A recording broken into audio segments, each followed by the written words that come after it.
this afternoon.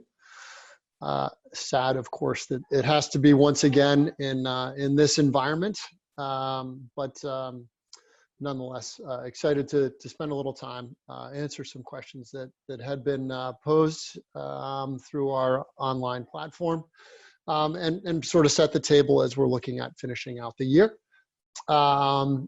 And thinking about summertime, and even so far, if we might be so bold as to look ahead to September. So again, we'll be sharing our screen here for a little bit of it. We'll toggle back and forth to our lovely faces throughout this as well. But I wanted to take a moment here initially to welcome folks. We've got, which is exciting, we've got some new members of the community who are joining to hear a little bit about kind of where we are and some of these summer plans.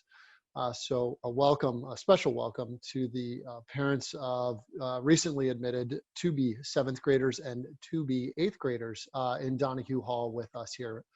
Exciting to see some new names in here. And exciting, of course, to see some names of some folks who we miss seeing more frequently here in this environment. But as we do with all things here at Catholic Memorial, I'm going to ask Mr. Durazo to jump on board and lead us in a short prayer. Good afternoon, and mindful that we have new families joining us, so I'll take a moment to introduce myself. My name is Kevin Durazo, and I serve as the Dean of Student Life in the middle school and also the Vice Principal of Mission Integration at CM. So let's, though we're far apart from one another, let us come together, uniting our hearts as we become attentive to God's presence. And so we pray in the name of the Father, the Son, and the Holy Spirit. God of love and mercy, we thank you for this opportunity to gather together as members of the CM family. We pause a moment to give thanks for the incredible work of our teachers, coaches, parents, and all who serve and guide our boys. During these difficult circumstances, may we not grow forgetful of what we have all been called to do as educators, as families, students, and children of God, to teach, to learn, to serve, and to love. We thank you for this moment to recognize that you, God, are truly the source of every gift and all that is good in our lives. We pray this prayer in Jesus' name, Father, Son, Holy Spirit. Amen. Great. Thanks so much, Mr. Durazo. And as a means of introduction, now that you're looking at a face here as well, my name is Brian Palm, for those of you who are new, head of the middle school, assistant head of school as well. And in a few slides time, Ms. Concannon will jump on as well as we toggle back and forth and make our way through what we hope is a good, informative moment for you all to hear from each of us. So again, thanks so much for joining, and we'll continue on here with our presentation. So we always like to talk and mention our school's mission at the beginning of meetings like this, just because we recognize that it's our guiding pillar. And so recognizing the valuable pieces of this mission that keep us centered, particularly in moments like this when we're challenged. It's always important to go back to your mission to figure out kind of what it is that is most important. And so the lines outlined here, or the words outlined here in red: transforming boys' lives through academics, arts, athletics, and campus ministry. We challenge our students and recognize that word challenge is an important word here to pursue excellence, embrace gospel values, and lead through service. So always good to remind us of that is guiding everyone here at the school. Also a quick reminder that we are recording this. As we do these webinars, you may go to the Catholic Memorial School website. There's a parent tab there under the virtual learning environment that we're in. You can see our first webinar that we did about a month and change ago. And then this one will be posted up there in the next couple of days. We'll also send out a notification with a direct link to that on This Week on Baker, which comes out every Friday. I wanted to lead with a quick moment, just describing again sort of how blessed we are, how honored we are to be working with you, our family, with your families in this time. Partnership is always something that we talk a lot about here at Catholic Memorial. It is critical to the development of boys, our ability to be honest with each other, honest with the boys, where they are, how they're learning, our care for the boys. This is a critical, and even more critical moment for us to continue to talk about this idea of partnership, because our learning environments are now your homes. And so you invite us, your boys invite us into your homes on a daily basis now. And some of this learning, teaching, growing it's always a shared responsibility, no more than it is right now. So again, I wanted to just express sincere gratitude and appreciation for the wonderful partnership that has been displayed thus far in these last 9 or 10 weeks. It's hard to believe that we've been in this learning environment for 2.5 months now, but this is the challenge that we have, and I think we've handled it incredibly well. And our boys should be proud, and you should be proud of them for the work that they've done. So our quickly our agenda that we've got looking at ahead this afternoon, and again, some of this will be guided by a couple of questions that we'll look at and answer in the last few slides here. But we'll Ms. Concannon will come on. She'll be talking a little bit about course placement, course signups, that process. Also talk about some notes regarding finishing the year, things to be thinking about, resources and student support. And then we'll go into some quick nuts and bolts. We'll be talking about textbooks, the buyback of the current books that we have, sales for books for next year. Lockers was a big question on folks' minds, so we'll get to that as well in that sort of nuts and bolts section. Mr. Durazo will then lead a conversation on the end of year mass and celebration, and some thoughts on that as we're organizing that, as well as the final week of school, which we just sent out last week with the details there. And then we'll get to those questions. We'll talk a little bit about the curriculum that we're looking at for September 2020, and how that's going to be a little bit flexible as we look to that environment, and then thoughts on summer engagement. Additionally, some key September dates for us to keep in mind. So with that, I'll turn it over to Ms. Concannon for the next couple of slides. Thank you, Mr. Palm, and good afternoon, everybody. I'm delighted to be here with you today. To our current parents, it's always nice to be in your company, virtually in this case, but still it's wonderful that we have the opportunity to gather. For our new parents, my name is Mary Concannon, and I'm the middle school guidance counselor. I work specifically with our 7th and 8th graders in the building at Donahue Hall.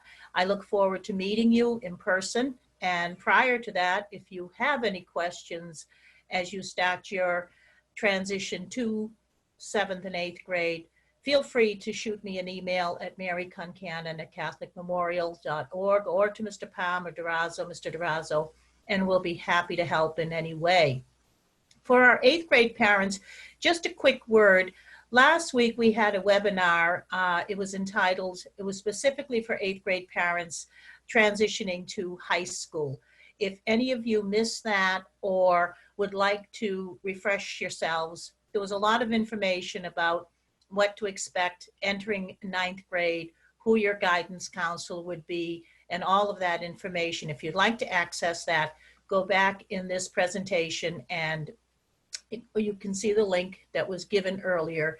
It's on the school portal for parents of middle schoolers, and you can watch that webinar, and that will help you with transitioning over. Today, I'm going to talk with the here and now, and we are busy. As Mr. Palm said, we're 2.5 months into this process. When we shut the door on Donahue Hall, we were expecting maybe 2.5, 3 weeks, 4 at the most, and here we are. Nonetheless, we've done a great job. The boys have done a wonderful job transitioning, 7th grade in particular, for young kids like that. But they were so attuned to their teachers and their style of work, and that they made a pretty good transition. And 8th grade They were already used to Teams, so they were even a little bit better further along in the journey. Nonetheless, it's been a huge endeavor for all our families. I've been in touch with many, and it's been tough. There have been glitches, there will be glitches, and we've learned patience in the process, hopefully. So now as we round the corner and look to the end, what's going on now are projects. And you've all heard about them. Both grades, they're busy. And what I want to stress at this point is tomorrow is a holiday. There are no classes, and it's completely a day off given by our president every year around the time of graduation. Take the break, enjoy the day, and then we'll continue on Thursday and Friday of this week. But what's key at this point for parents is try and stay abreast. I know it's hard.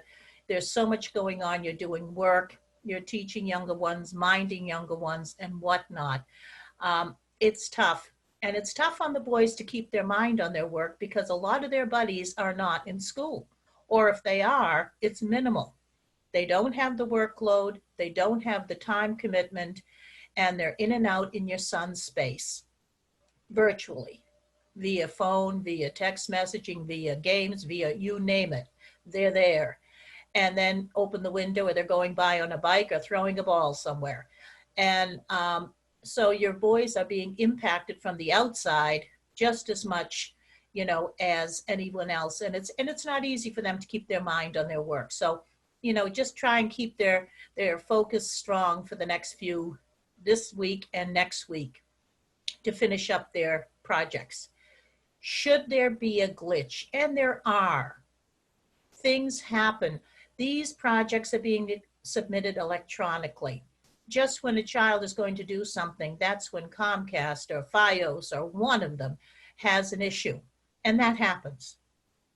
If it does, encourage your son to tell you so that you can, or he should, number one, email his teacher, but CC you on it or CC me on it. Either one. Immediately a teacher will understand that this indeed is a true thing, that this happened, and they will allow them time to do their work. And the teachers have been and will continue to be flexible. They're willing to work with the kids. They're willing to work with the boys and get the job done and to finish strong. And another ace in the hole is Ms. Deb Rooney, who is our learning specialist based in Seamark. And there was a note from her in this week on Baker Street. She is willing to be an extra pair of eyes and hands to help you with these projects. Do not hesitate to reach out to her. Deborah Rooney at catholicmemorial.org. She's happy to go over the process of the project, go over what's been done, refine something, edit something. So take advantage of the help. It's there. And the other big thing about the projects and the end of the year work is that, you know, there will be regular class sessions. There's going to be a modified schedule the last week of school, which you need to look at. And Thursday of this week, because of graduation, there'll be a modified schedule. So check those two things out. Looking ahead to the fall, looking ahead towards the summer, we're working on the schedule. The new students have been integrated into our system, and we're working through placement. And around the middle of June, I believe, after report cards have gone home, there will be a wealth of information coming through from the school to keep you informed, up to date, and partnering with us in the process. So don't be worried about that. Our current parents, if any of you have a question going forward right now as to placement for next year, course selection, which has been done, email me and you'll get a prompt response. The other point I'd like to mention today too is our school nurse, Mrs. Batchelor, Ann Batchelor, is an ongoing, really good resource for you in this process. Should there be issues at home of any kind, illness, any kind of emotional stress, or whatever, include Anne in the conversation. And she and I can work with you, with your son, with the teachers as best we can to support you as you finish off the year. So when you put it all together, you have a gang of support. People are here. They're happy to help. The press is on to finish strong and to finish well, and I know you will. And I want to thank you for your support so far and your patience. And always, always, always reach out. Don't leave any question unanswered. And don't think that it's been asked too many times, because in this environment, everything's up for grabs. Thank you. Great. Thanks so much, Ms. Concannon. Good. On to a couple of nuts and bolts pieces here. One of these pertains to just our current students, which is our textbook buyback. So we are going to be able to do a virtual online buyback program using the same company that we had used for our textbook purchases. That will be open from the close of school until July 18th. We'll be sending out information on that. It is all done sort of online, so you enter in your stuff, they'll send you a label, and then you can drop the books in the mail, get them back, and then you will get payment for that. Of course, you can still do it however you want to. If you're an Amazon book sales guru and want to do that for both your book sales and then also on the other end of it for buying, we encourage that as well. New parents who are coming in, just a quick note, we do have and we will be listing all of the ISBN numbers for all of our books, so you do not have to use this partner that we have here. It makes it a little bit easier, but outside of that, you can feel free to do your book shopping however you wish, and we will be doing that on July, this is our next slide here, on July 15th is when our new book sales are going to be coming in here in terms of us putting that out there and making that available. So again, current books will be able to sell back between the end of school and June 18th, and then we will have our new book sales starting on July 15th.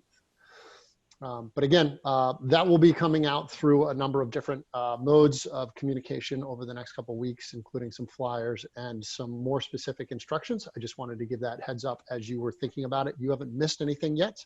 And in fact, you haven't received the base of that information. Just a little bit of a heads up.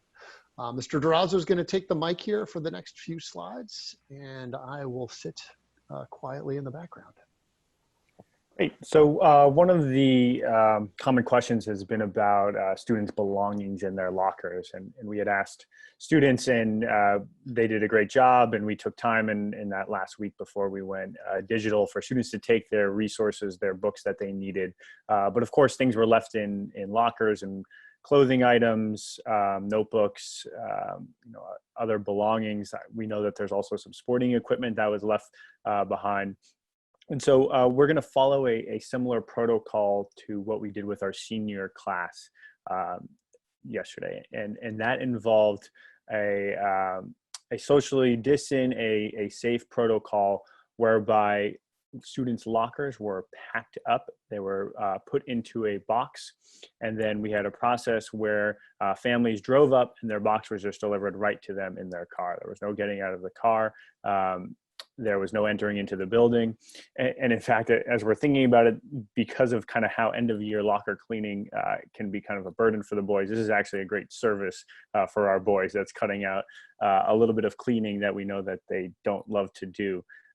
So their belongings will be boxed up. They're assigned locker. Everything in their assigned locker will be put in their box, and it will be delivered to the car door. That process, the details of that are being finalized. It will be on the afternoon of Friday, June 5th, and you'll be given a time slot when you will roll up to Donahue Hall, and that transfer will be made. Of course, with the the factor that there may be other things left behind, those will take on a case-by-case basis where you can reach out to myself or Mr. Palm, Ms. Kincannon, in case there are any other concerns, but that's the general process. It worked really efficiently and effectively. And it's a good way to kind of get everything that was left behind to the boys. On to this last week. Believe it or not, next week is our official last week of classes. And what that means with our online learning schedule is after this week, your son has only 3 more class periods per class. So we'll have 2 red and silver days next week, and that'll be the final week of classes after Memorial Day. And then we'll go into our last week, which will be running on a modified schedule. And you see that schedule on the slide. And this was also emailed out in the Donahue details last Friday. It will be communicated again in this week's Donahue details. And so there's a couple notes about this schedule. As you'll see, only 2 of your son's classes will meet per day. And the reason for this is because high school exams are ongoing during this week. And this schedule was crafted in order to allow every class to guarantee that their teacher is present. Sometimes our teachers in the middle school may teach a high school class or may have a mixed class, but this schedule allows every teacher to have that final class without any conflicts with their students. And so 2 classes will meet with our typical 15-minute period. Classes will be a little bit shorter at 45 minutes. I'm sure your sons won't be happy that they'll be waking up a little bit earlier for an 8 a.m. start. So that's typically the case when we're in school together. But I'm sure they will be excited that they will be done at 10 a.m. On those days. One of the things we're really looking forward to is our middle school end of year celebration. And so that's going to be at 3 p.m. on Thursday, June 4th. And so one of the things that we've been mindful of, we've been talking as a faculty is, a school like CM is cherished and loved for its traditions, for the legacies. And our end of year events on the next slide are real community opportunities to celebrate our boys and their accomplishments. And our faculty has been meeting to kind of throw together a series of events that would have taken place in person, but that we'll be hosting via a Zoom. And so all will be invited to this end of year celebration Thursday afternoon, 3 p.m. It'll be 1 hour long. The first half of the celebration will be our traditional end of year mass, and masses online. If you may have attended some of our earlier masses, they go a little bit quicker because there's some elements, there's no singing. There's some things that are streamlined. So that first half of an hour is going to be our spiritual celebration of our students. And we're excited that in that celebration, we'll also have our priest who will do a sending forth blessing for our 8th grade students as they move on to high school. So that'll be a special moment as we celebrate our 8th grade and the gifts and talents and who they were as they enriched our community for the last 2 or 1 years. And then following that celebration, the last half hour of the program will be our honors and awards ceremony. And during this celebration, there'll be remarks from school leaders. It'll be facilitated by our faculty, and we'll have that important opportunity where we can affirm and celebrate our students, their accomplishments academically, and the way in which they enriched our community inside and outside of the classroom during this year. So we hope that becomes one of those things you circle on your calendar. We hope that that time is more convenient and conducive for your family, and we're looking forward for that way in which we can celebrate and wrap up this year together. Wonderful. Thank you, Mr. Durazo. A great kind of outline of a number of things there that are all important. And again, I think, we'll continue to do our best to find a way to make that afternoon special, recognizing that, as I mentioned in the note that went home on Donahue details last week, there's no way to make up the pardon my background. This is an element of my life, but this is there's no way to make up kind of what we would lose, or we're not going to be able to have and not doing this face to face. But we'll do our best, and we'll hope to have a little bit of fun in that process as well. So I'll just wrap up here. We've got a few more kind of pieces here that related to some questions that were asked by when you signed up. There was a moment where you could put in a question here. And so we had a couple of questions that were related to this one. Looking at sort of what summer assignments and workload would look like.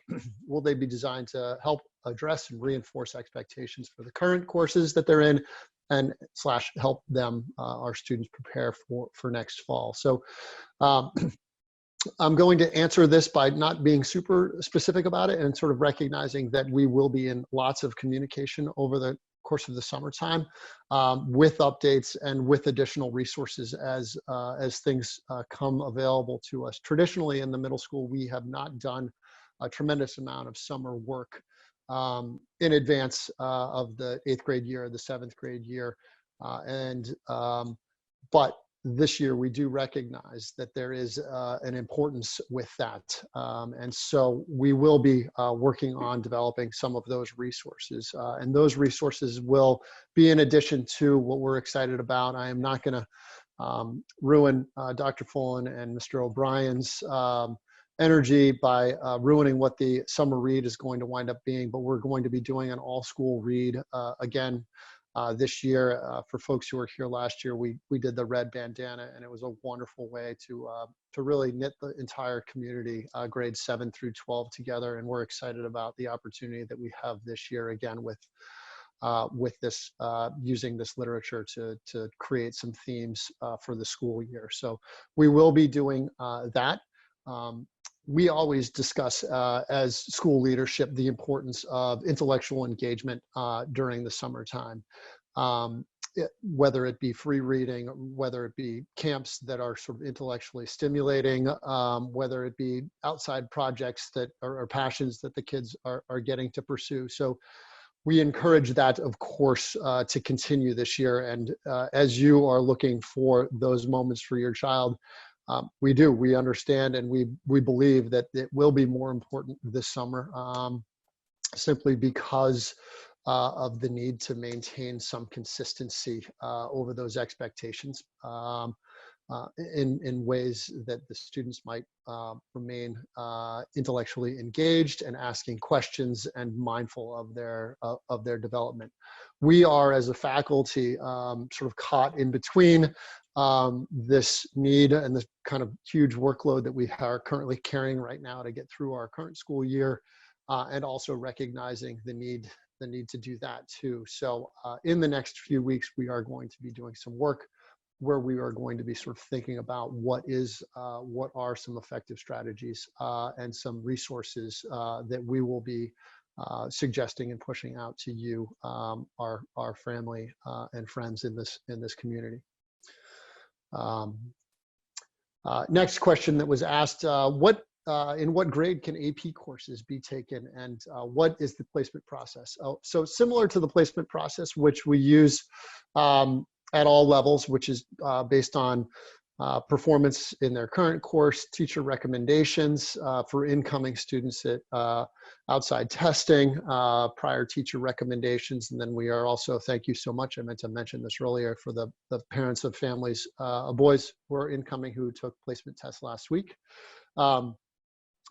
That placement process and sort of that continuous dialogue is one that goes on through a student's entire career here. And so indeed, I listed up a whole bunch of the AP courses that we do offer here at Catholic Memorial. The students can start taking, and history, I believe, is the first sort of real opportunity for an AP option in their sophomore year, so their 10th grade year. But depending on sort of the level what the students are operating, AP Physics is often taken in a student junior year. And then AP Statistics or Computer Science. Again, those are some courses that, depending on the level that the student is at, based on teacher recommendations for placement, those students have the opportunity to take a range of these sort of intellectually demanding classes. And we're proud of these offerings that we have here at Catholic Memorial. And so I thought this question was a great question to sort of put out there so that everybody could look at kind of what are the opportunities that are intellectually rigorous and demanding. I teach the AP Environmental Science class, have taught that for a bunch of years, and our boys just took that yesterday. So it's always an exciting process. It's sort of like coaching in the classroom as you're getting them ready for that final game at the end of the year. And I think our boys do quite well on these tests with that mindset and that approach. So exciting opportunities for our boys. And if you have questions about that, again, please feel free to reach out in terms of thinking about things. For our current 8th grade families looking to 9th grade, that is probably not so much of an option, depending, but certainly thereafter, you will be having those opportunities. I also put up here just a quick reminder. This is our at a glance calendar that we have. It is online. You probably received this through some emails as well. And this gives sort of the basic highlights. So if you're looking at things and questioning and trying to do some planning, families looking ahead to the 2020-2021 school year, this is available. So please feel free to jump in. And if you can't find this, send a quick email. I also believe that for admitted students, this was sent out in some of the early communication. And then I wanted to, this slide sort of talks a little bit about the unanswered question. That was the first question too. So this idea that this summer, we typically communicate a lot with our families. We wind up trying to make sure that it comes through in sort of digestible moments so that you're not feeling barraged through the entire summer. But this summer, I think, this is different. This is the different world that we are living in right now. And so we are going to be communicating through those traditional means. Usually that happens kind of in mid to late June when that first larger mailing goes out. That mailing's probably going to look a little bit different this year in that it will be more electronic. And we'll also be following up with that with some information sessions that look like this fairly regularly through the summer, because our feedback that we've heard from you is that this environment is a nice way to get sort of the big ideas and the most important ideas and have those reiterated. It is a lot. We understand it. And if you've got more than one child, it's even more overwhelming. And more than one child at different schools, it's a lot to keep your arms around. And so this environment, doing something like this on a webinar, we've heard from folks is a really nice way to have those main points highlighted and brought out. So we will be doing things like this over the course of the summer, adjusting, communicating as we look at things. I use the VUCA world, the volatile, uncertain, complex world down there, an ambiguous world here where we, this is the world that we have always known that we are sending our boys into, but no time like the present to understand an example of how this is kind of affecting our planning. And so with that, we're doing our best. We've got a couple task force that we've pulled together here at the school already to try and think a little bit about our September 2020. And what that school is going to look like. And so for that question that was sort of asking, should I be concerned about my son who normally Algebra 2 starts off, with a certain topic? Our teachers and our faculty are going to be mindful that our students may not have gotten there or may not have gotten there in the ways that they needed to get there during this past spring. So we will be mindful of how we start out our courses next year so that our students have the foundation that they need. And again, some of that we would like to, sort of get, that'll happen a little bit too with some of the summer planning that we've got here. Additionally, I did not mean to go backwards like that. Additionally, and recognize if there are questions, our easiest way is to be in touch with us. send us an email. We are so appreciative to hear from you. There is no such thing as bad feedback in our book. We want to know if something's not going the way that you were hoping it was going to go.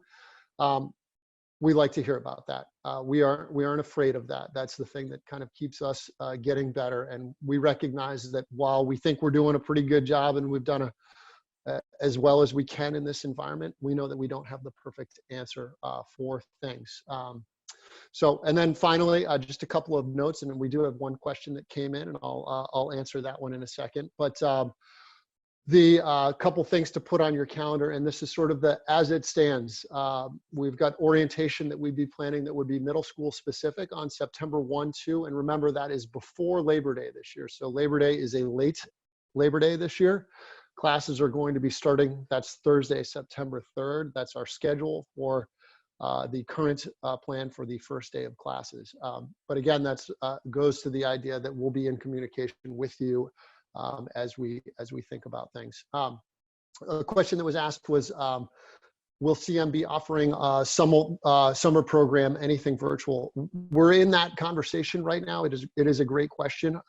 We've been working with a couple of faculty who are hoping to put together something on probably a 2-week sort of course program kind of thing. But we will be coming out and communicating with you all about that as soon as that becomes sort of firm and settled. We won't be doing anything at the school quite so much, but more like on a virtual platform as you might do in a distance learning setting. So that's our current plan here, but that is a good thing, and that could be one of those other pieces that helps to kind of find that intellectually stimulating and challenging environment for your son where they might be able to pursue more of a passion project kind of thing, not necessarily something to go over the basics of Algebra 1, for example. Again, I think that closes things out today. And we'd love, we are so thankful that you all chose to share the time that you had this afternoon with us. And again, we're really excited to be welcoming you, the new families who are out there. The 8th graders, we're gonna do our best to celebrate you and your boys over the next couple of weeks before sending them off to our high school. And for our 7th grade families, we're incredibly excited to be getting the opportunity to work with you again during the next year here. So again, be in touch, reach out with questions. I'll be quiet here and allow Mr. Durazo and Ms. Concannon to unmic and give a quick wave and a sign off as well. But again, we appreciate your partnership. And as we do in all of our meetings here, we'll end by saying that we live Jesus in our hearts forever. Mr. Durazo. Great, thank you all. Appreciate your partnership and for spending some time with us. Great, Ms. Concannon. Thanks so much for coming, and take care, stay well. All right. Thank you, everybody. Appreciate it. Have a wonderful afternoon.